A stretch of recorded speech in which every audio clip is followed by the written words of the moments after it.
Tiffany Young in the studio with Doug Leonard for Sound Advice, Audiological Services of Iowa. We are celebrating Better Hearing Month. And Doug, we talked last time about how you've been kind of in the business 30 years. And we talked off the air a little bit about how back in the day it used to be like, yeah, I heard a beep, I'm going to raise my hand on this side, heard a beep on this side. It has become so much more than just that. Yeah, I mean, the technology from the evaluation standpoint and the fitting standpoint and then the follow-up rehabilitation standpoint, technology has come so far in the last 30 years. I think about, what we used to do for patients. And it was the gold standard. It was what we should have done at the time. It was appropriate. We weren't cutting corners. But the things that we have access to, the technology that we can use with patients through the whole process is just amazing. First of all, as you referenced the evaluation, a lot of people have had a hearing eval, at least in grade school or something. You put headphones on, you hear beeps, you raise your hand. That's measuring the sensitivity of the nerves in your inner ear. How much sound is your ear actually picking up, which is important. Yeah. Once your ear picks the sound up, how does your auditory system, your brain, decipher it? That's what I personally struggle with as a 54-year-old with basically normal sensitivity, normal hearing thresholds. I don't process sound very well. And so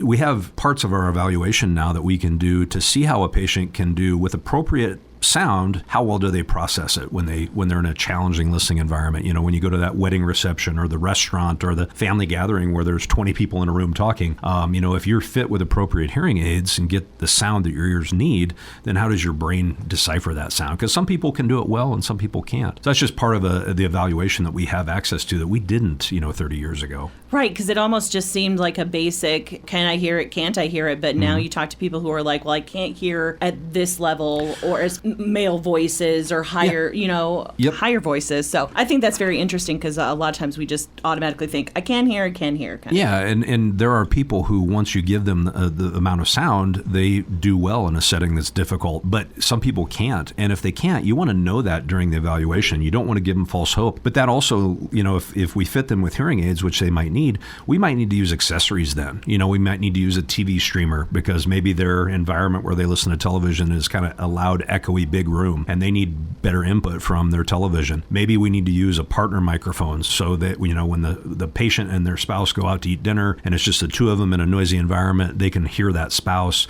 above the background noise. And then we can also use FM microphones, which are amazing, kind of a combination of both of those things. And you can use those also with groups of people, sitting on a table and hearing 3 or 4 or 5 people sitting around a table. So it just allows us to give appropriate recommendations to patients. Doug, they can get a hold of you, of course, to start that process, get a baseline if they're not really for sure. They can look us up online. It's asihearing.com. Audiological Services of Iowa is our Facebook page. And then, they can call us 792-5933. You've been listening to Sound Advice with Doug Leonard from Audiological Services of Iowa.